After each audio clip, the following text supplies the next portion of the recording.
But the Blessed Virgin Mary should be called Queen, not only because of her divine motherhood, but also because God has willed her to have an exceptional role in the work of our eternal salvation. The crowning of Mary, in its alchemical dimension, belongs to the climax of the magnum opus, the great work, and appears most famously in the Rosarium Philosophorum of 1550, where Plate 19 depicts the Trinity, the Father, the Son, and the Dove, placing a crown upon the Virgin. At first sight, it seems nothing but an image borrowed from Christian devotion, an insertion of the medieval motif of the coronation of the Virgin into a sequence of esoteric woodcuts. Yet in alchemical terms, it signals the rubedo, the reddening, the exaltation of matter and spirit into their perfected state. This coronation is the work's last act, following the nuptial embrace of king and queen, their death and dissolution, the dark night and whitening, and the final rebirth, where the marriage was the union of opposites. The crowning is the triumph of their offspring, the philosopher's stone, radiant, royal, and eternal in Jungian psychology. This imagery becomes a drama of the psyche itself.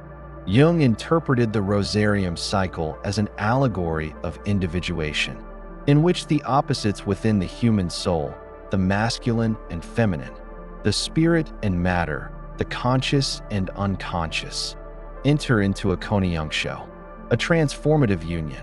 The crowning of Mary is not a mere decoration at the end. It is the symbolic coronation, the realization of the self in its totality.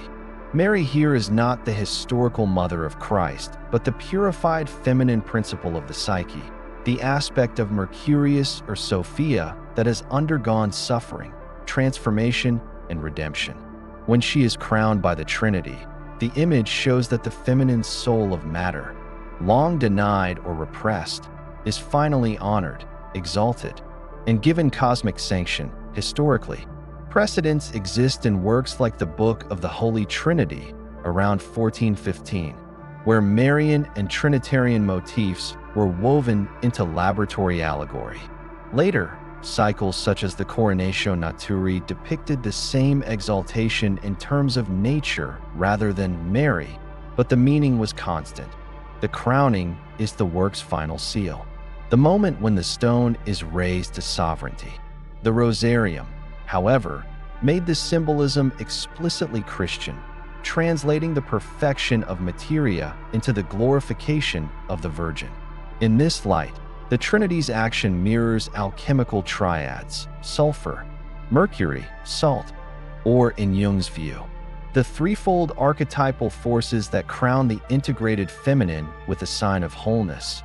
Jung went further, connecting this alchemical coronation with the dogmatic proclamation of Mary's Assumption and coronation in 1950. For him, this theological event was not incidental but a psychic necessity. Western consciousness, long dominated by patriarchal and rational values, required the integration of the feminine principle into the divine order. He saw the crowning of Mary as a symbolic recognition of the soul's neglected half, the lunar, mediating, suffering aspect that balances solar consciousness. The coronation, then, is an archetypal moment of psychic completion, a ritual and image of the self recognizing and enthroning its feminine counterpart. Thus, the crowning of Mary in alchemy is not a pious intrusion, but the logical end of the opus. Matter has been redeemed, the unconscious reconciled with the conscious, and the anima exalted into sovereignty. Psychologically, it is the crowning of the feminine within, the moment when the soul is whole, radiant with the red glow of the rubedo.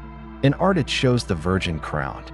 In the psyche, it signals the completed individuation of the self. And in both realms, it remains a vision of glorification. The work is finished, the stone is perfected, and the queen is crowned.